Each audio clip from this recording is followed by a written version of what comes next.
Right, hello everyone and welcome to a new video where for once we're actually starting off in my car, because for the last few months I've had the idea about building a £60 Steam Deck, and today we're on our way to get the last parts. So all that's left to do is put in a new mini disc. Got a bit of Oasis on today, and today we're off to build a Steam Deck.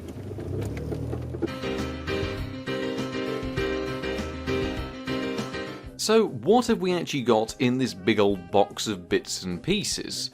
Well, good question. See, I've had this video in the works for a while, picking up a few bits and pieces here and there, trying to keep the budget as low as possible, with the idea being that we're going to try and match the Steam Deck for as cheap as possible. So what do we need? We need a computer, a controller, and all the other various bits and pieces, but on a shoestring budget.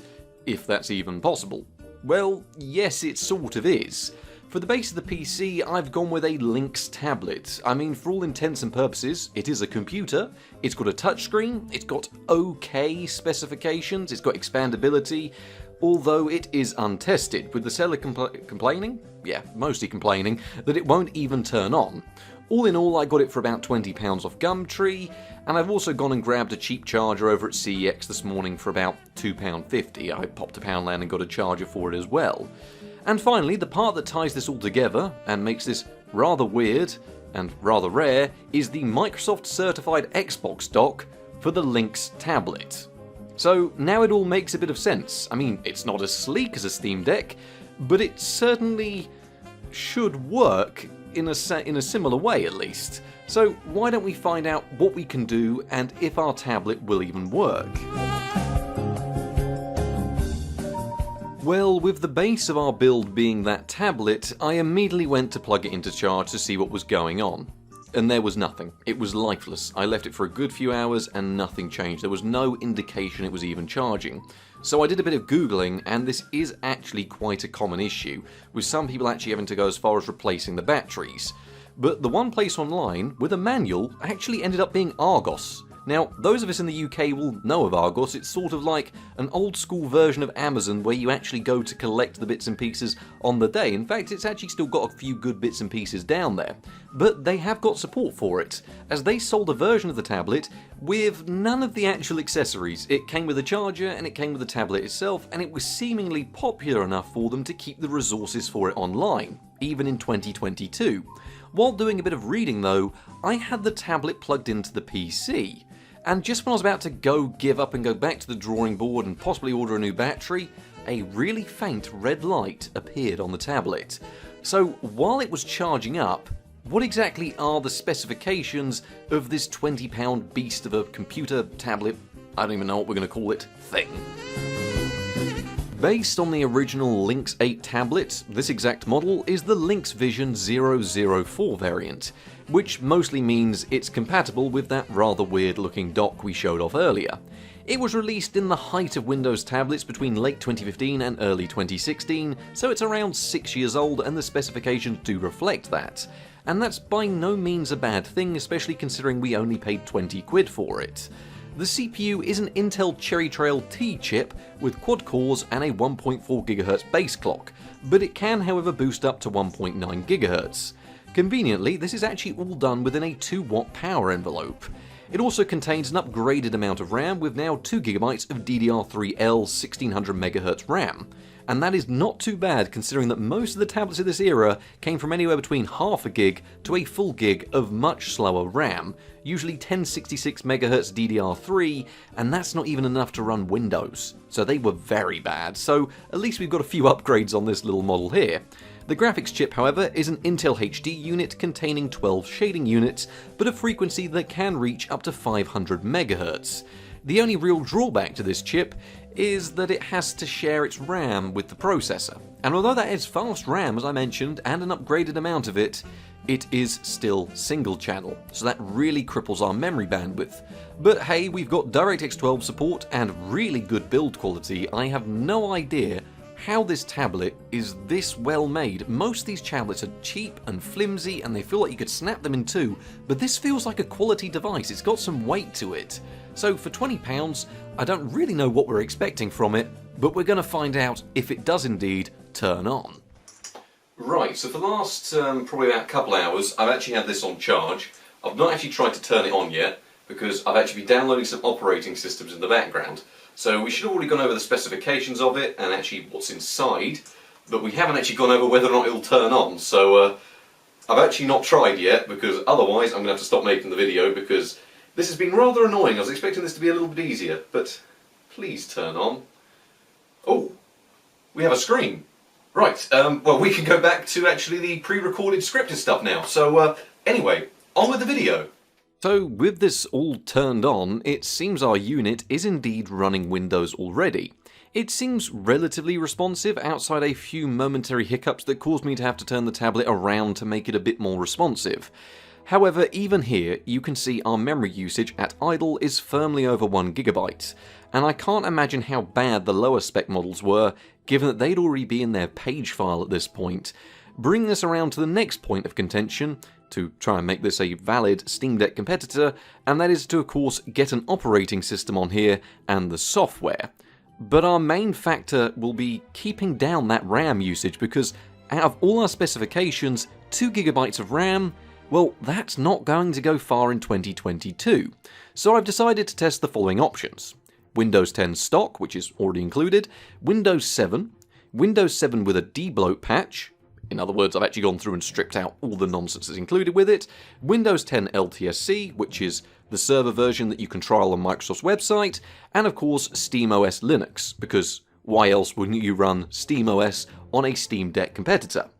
With all these downloading though, I did quickly give our Microsoft Xbox add-on controller thing a quick clean over, as it was a little bit dusty and I've had a few slightly weird stains on it, given its low pricing. I got it for about £7.50, something around that price. I didn't pay much for it. I know there's a 50p in there somewhere, because the guy was very adamant that he needed that 50p, he wouldn't go lower.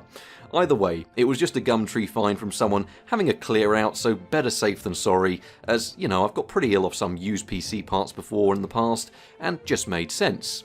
Now, across the testing, it was a bit of a shootout from the start, and we'll delve into that just now. Now, the stock operating system was quickly ruled out by the already high RAM requirements, and that's the main thing that I've already said we're going to try and cut down on. It did have some advantages, like it was already installed on the device and all the add-ons work, but really that's about it. It's just a standard version of Windows 10 Home 32-bit with the drivers installed. No more, no less. Windows 10 debloated and Windows 10 LTSC were very close to each other. LTSC used less RAM, but debloated wasn't far off it and retained a few more useful features, such as being able to automatically download a lot of the drivers I needed, which is rather difficult on these low-end, or I mean it's not really a low-end tablet, it's just a rather old tablet where drivers can be rather hard to find, something that LTSC needed me to do manually. Windows 7 on the other hand though surprised me. It retained a decent chunk of support for most features on the device and has remarkably low RAM requirements. And although lacking support for the latest and greatest programs, it does still support the big ones we need, you know, Discord, Steam, games, things like that. All the other things that a real Steam Deck can do, you can still really do on Windows 7. Finally, there was our Linux option of SteamOS, which was somewhere between Windows 7 and Windows 10 in terms of stress on the hardware at idle. Drivers were a bit of a mess, and for a rather niche tablet primarily sold in the UK, it makes sense why that was an issue. Given this though, we really did need to start cutting them out to try and find the perfect operating system for our tablet. Windows 10 in its stock form was out the door immediately, it's just not going to work here. Windows 10 debloated was actually really good, running very similarly to Windows 7, but with a more modern user environment. LTSC did prove to cut down the RAM usage more than my attempts to debloat it, but there were certain features that just wouldn't work properly with it. SteamOS, as much as I liked it, well, it was just a bit too incompatible with our hardware. And yes, I could try and force drivers to install given that these tablets have a lot of working generic drivers, but that was a lot of hassle without much gain, so it was out. That of course leaves the battle between Windows 10 debloated and Windows 7, and this was a tough one because I'm a big fan of Windows 7, it's a great OS with none of the nonsense that came after it. But debloating Windows 10 follows more or less the same basic principles with modern support, and I think given that there was only a few megabytes of RAM usage between them, I decided to opt with Windows 10 debloated. That all might have seemed like a lot of work just to test a few operating systems, but with a sub £30 budget, we genuinely need to claw back every inch of performance we can get. So why don't we get on with setting this all up to be a bit more of a gaming machine.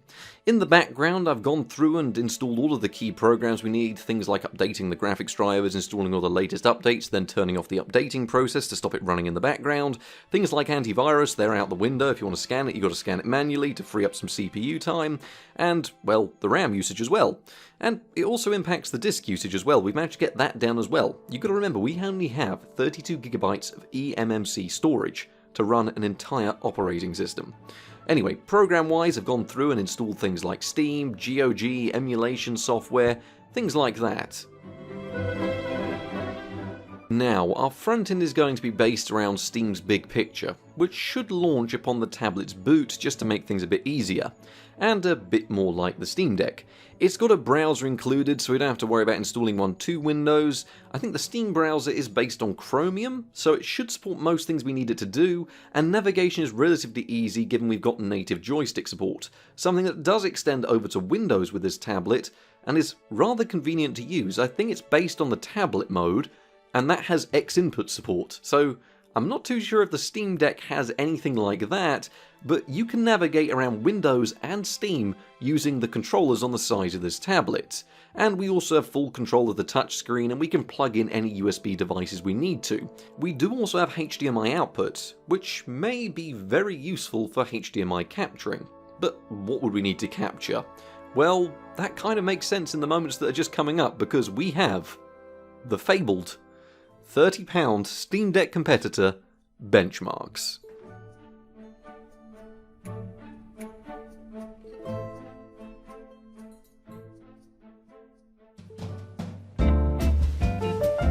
Starting us off right in the deep end, we do have Skyrim running in 480p. And I know what a lot of you are all thinking, standard definition in 2022, well, we are also only playing on a small 7-inch screen on a tablet that really cost us under £30. And given that smaller display, it means that we actually had a really decent experience on our hands. It looks pretty crisp. The frame rate mostly hovered anywhere between 35 to 50 FPS and could hit near 60 FPS in smaller caves and locations. Generally though, you were looking at PS3 level graphics with a far better frame rate. And considering that's all on a portable device that was very cheap, that is more than alright in my books. Half-Life 2 also has full X input support, so we had no issues with it pairing to our dock, and it ran brilliantly. No, it wasn't 1080p with all the bells and whistles enabled, but it was another classic title running really well.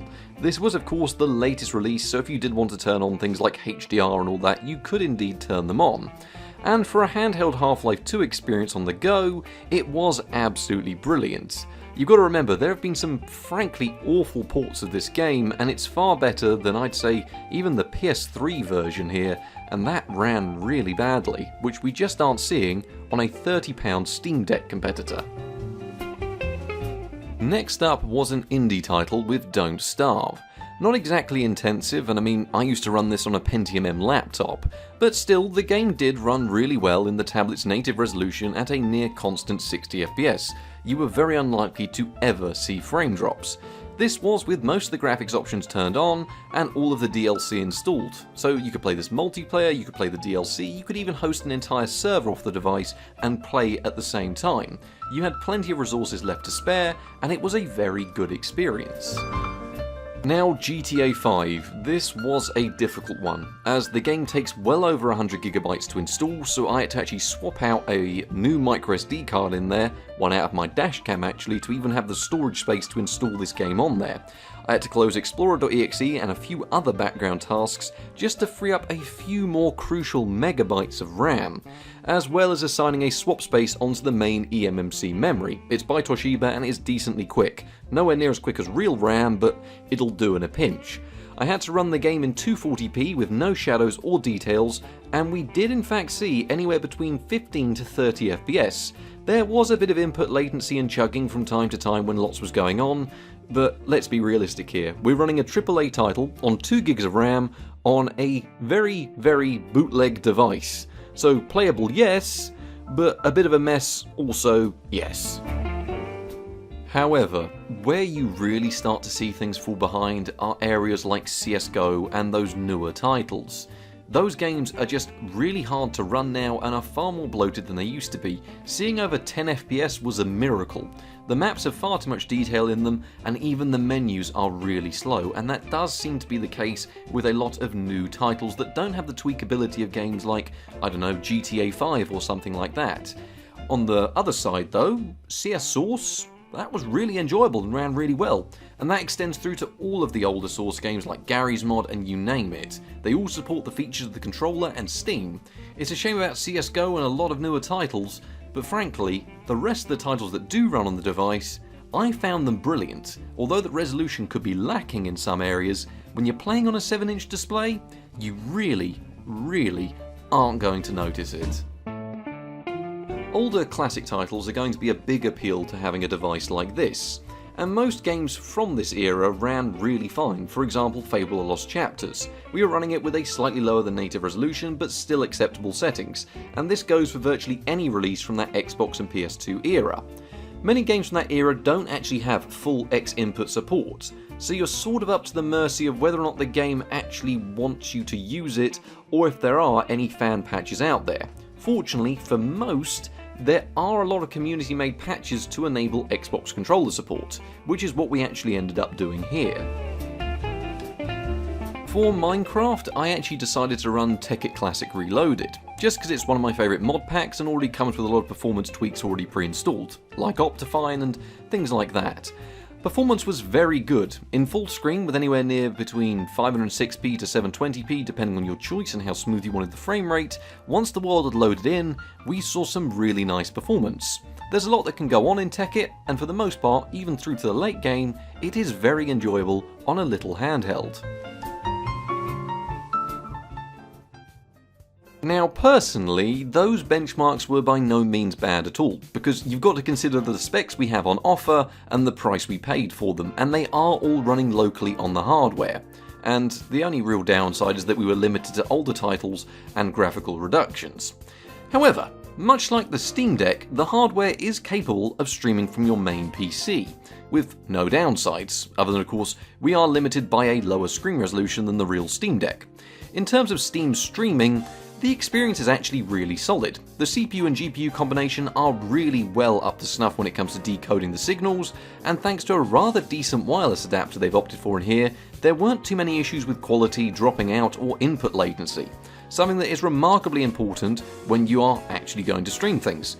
You got to remember this connection we're making is a PC connected via wireless to a tablet connected over wireless, and to see it run this well, it's pretty damn good.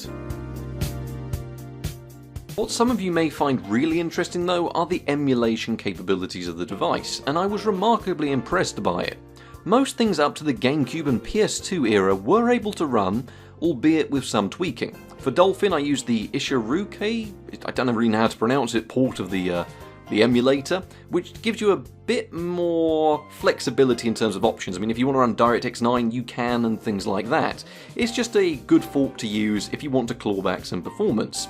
And given most of these emulators do have full X input support already, there's no issues mapping controls. So with most of the games already having pre-configured layouts already, no, you're not going to be running anything Xbox 360 and onwards, but even original Xbox emulation was feasible, albeit very, very slow. Ideally, running PS2 and GameCube games though, you can run some really intensive ones and you will really enjoy them on the device, which is pretty good. Actually, the more I think about it, that is really good. Especially considering that's all done on the local hardware.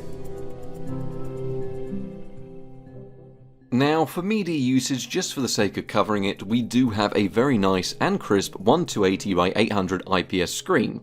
So what we lack in resolution it does make up for in brightness and generally being a really good IPS panel. This does impact battery life though, as given it's only a 1280 by 800 screen, it doesn't have to power as many pixels as some later devices, and I did do a bit of testing on this. Across Windows usage and media, well, For a £20 device, we were able to get about 6.5 hours out of it, and that was with Wi-Fi enabled, and just using the desktop and leaving a video running and things like that. When gaming, this does drop to around 3 to 6 hours, depending on what game you're running, what resolution, what brightness levels, whether you've got Wi-Fi enabled, but it does seem our battery is in rather good condition. This makes me wonder just how long this thing was just left by itself. It looks like it's hardly had any use, and it arrived with a stone cold dead battery in it, so it's got no right to last as long as it has.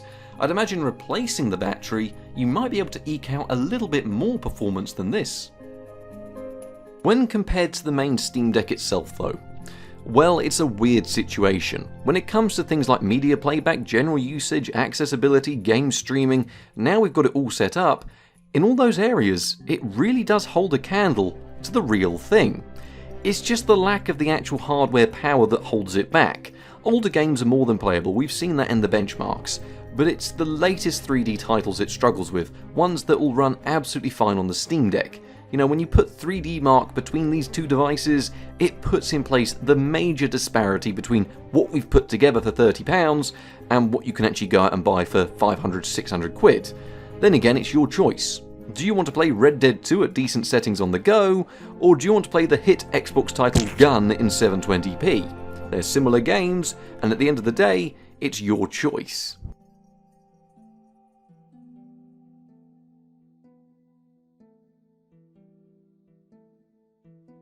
So that there brings us just about to the end of this project, and I really would like to hear your thoughts down in the comments, because it's been a long time since we've had a real budget project. And don't get me wrong, it's been a lot of work to put this all together, to get all the bits and pieces, do all the testing and benchmarks, and you know what? It wasn't without its trials and tribulations. I've had to do a lot of testing. I mean, we've got things like a camera on this device. I don't know if the Steam Deck itself has one, so maybe we can give ourselves a point there. It's kind of awful. Awful? That's not a word, so we'll go with awful. And the touchscreen on our device can be kind of out of whack sometimes. Sometimes it doesn't register where I'm tapping. But I'd be angry at these issues if I spent money on this device. But I spent so little that I consider this a genuinely competent handheld gaming device. This is Nintendo DS territory budget, and we're running a full computer with Steam. And I'm really happy about that. I hope you've all enjoyed watching and you've enjoyed seeing what budget builds can do with a Steam Deck-like idea. Thank you very much for watching, and good night.